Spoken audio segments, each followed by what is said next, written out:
آج چونکہ یہ جو محفل ذکر ہے رمضان سے پہلے کی شاید یا اب آخری ہے، میں سفر پر روانہ ہو رہا ہوں، اس میں اگلی 2 محفلیں ہماری نہیں آ پائیں گی، رمضان المبارک سے پھر انشاءاللہ ہوگی۔ لیکن آج میرے آنے کی خاص ایک وجہ یہی تھی، جبکہ میں مسلسل سفر میں ہوں، اسی وجہ سے میں آج یہاں پر آیا کہ میں خود اپنے لیے بھی اور سب کے لیے بھی 15ویں شعبان سے پہلے ایک ایسی محفل کریں کہ جو ہمارے اس گزرے ہوئے سال کے اوپر ایک ایسی مہر لگ جائے کہ اللہ اس محفل کی برکت سے ہمارے پچھلے گناہ معاف فرمائے۔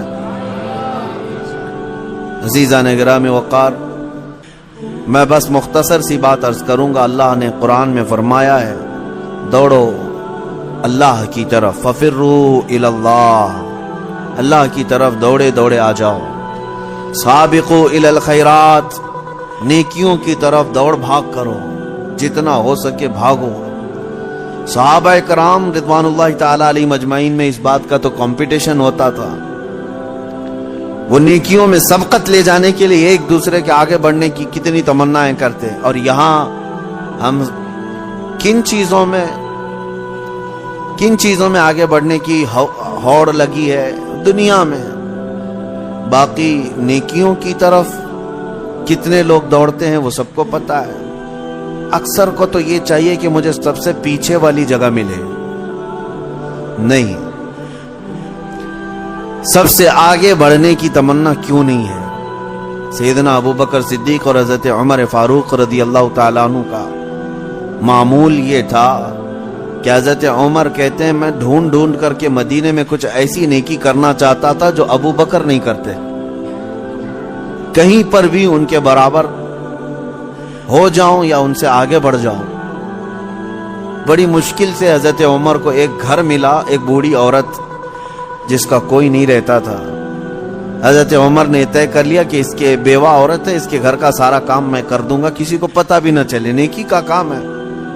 وہ فجر میں نماز کے بعد جا کر دیکھے تو اس عورت کا سارا گھر کا کام پہلے سے کیا ہوا ہے، جبکہ وہ بستر سے اٹھ نہیں پاتی، اس کے گھر کے برتن، اس کا بستر، سب کچھ صاف ستھرا ہے۔ دوسرے دن آ کر دیکھے وہی حال تھا۔ حضرت عمر کہتے ہیں تیسرے دن میں اذان فجر سے پہلے ہی چھپ کر دیکھنا شروع کیا کہ آخر اس کے گھر کا کام کرتا کون ہے۔ کہا ایک چادر اوڑے ہوئے ایک شخص آیا، گھر میں داخل ہوا، جھاڑو لیا، جھاڑنے لگا، ساری چیزیں ڈھنگ سے رکھنے لگا، اذان ہونے لگی، وہ اس عورت کے گھر سے باہر نکلنے لگا۔ حضرت عمر کہتے ہیں میں قریب جا کر چادر ہٹایا تو ابوبکر صدیق تھے۔ پھر کہا ایک یہ مثال، حضرت عمر کہتے ہیں میں کبھی آگے بڑھ ہی نہیں سکتا، میں جہاں کوشش کرتا ہوں اس سے پہلے حضرت ابوبکر پہنچے ہوئے ہوتے۔ جب آپ کی خلافت کا وقت تھا تب آپ نے اعلان کیا، حضرت عمر فاروق نے، کوئی ایسی نیکی جو ابوبکر کرتے تھے اور میں نہیں کر رہا ہوں تو لوگوں مجھے بتا دو تاکہ میں برابر ہو جاؤں۔ کسی ایک صاحب نے کھڑے ہو کر کہا حضرت ابوبکر جب خلافت کرتے تھے ان کے زمانے میں وہ سب کے حقوق ادا کرتے، لیکن روزانہ وہ دوپہر کے وقت اپنے ہاتھ میں توشادان لے کر جنگل کی طرف جاتے اور پتہ نہیں کسی کمزور یا کوئی معذور یا محتاج کو کھلا کر آتے، لیکن ہمیں یہ نہیں معلوم کس کو کھلاتے تھے۔ یہ حضرت ابوبکر کا معمول تھا۔ حضرت عمر نے کہا یہ تو مجھے بھی نہیں معلوم تھا، میں کل سے ہی یہ کام شروع کرتا ہوں۔ دوسرے دن حضرت عمر نے اپنے گھر سے توشادان لیا، روٹی سالن، اور لے کر اسی جنگل کی طرف چل پڑے۔ وہاں کس کو کھلاتے تھے کیا پتا، دن بھر ڈھونڈتے رہے، کوئی ملے، کوئی نہیں ملا۔ شام کا وقت قریب آ رہا تھا، ایک پہاڑ کی چوٹی میں ایک غار سے کسی کے ذکر کرنے کی آواز آ رہی تھی۔ حضرت عمر اس آواز کی طرف لپک گئے، دوڑ کر جا کر دیکھا کہ کوئی ہے یہاں پر مجبور۔ اللہ اکبر، جیسی غار کے اندر نظر پڑی تو دیکھا ایک ایسا شخص بیٹھا ہوا ہے جس کے ہاتھ بھی کٹے ہیں، پیر بھی کٹے ہیں، اور آنکھوں سے بھی بینا نہیں ہے، اندھا ہے، نابینا ہے۔ اتنی معذوری کے عالم میں اگر کوئی بیٹھا ہوا ہے اور غار میں، تو حضرت عمر کہتے ہیں مجھے تو یقین ہو گیا کہ یہی وہ بندہ ہے جس کو حضرت ابوبکر کھلایا کرتے تھے، اس کا کھانا وقت کا خلیفہ کھلایا کرتا تھا۔ حضرت عمر کہتے ہیں میں گیا